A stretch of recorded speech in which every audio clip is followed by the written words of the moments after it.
یکایک شما.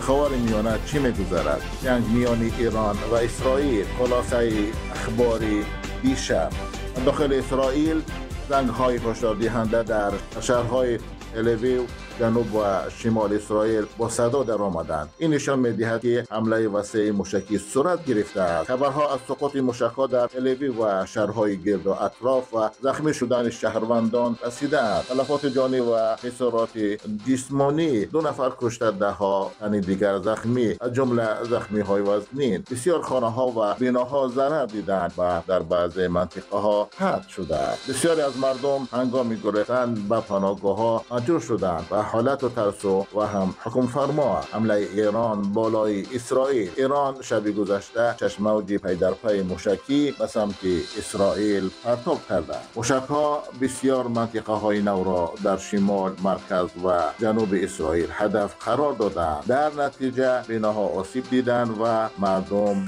در داخل بناهای فرو رفته در ماندند. پاسخ اسرائیل به ایران: ارتش اسرائیل به نیروگاه‌های هسته‌ای در اصفهان ضربه زده است. اینچنین شهرهای دیگر ایران مانند همدان و زنجان مورد حمله نظامی اسرائیل قرار گرفتند. نیروهای هوایی اسرائیل حالا هم به حمله‌های جوابی در داخل ایران ادامه می‌دهند. مقامات آمریکایی میگویند که این درگیری میتواند تا 1 هفته ادامه یابد. آمریکا توجه را به حفظ نیروهای خود در خاورمیانه روانه کرده است. سفیر آمریکا در اسرائیل گفته است که شب گذشته 5 مرتبه مجبور به پناه بردن شد و آن را شب سخت نامیده است. خلاصه اولیه این است که درگیری کنونی مستقیم و به واسطه بین ایران و اسرائیل است که با شدت به سابقه ادامه دارد. میتواند به یک مناقشه منطقوی یا جهانی تبدیل یابد. اگر حمله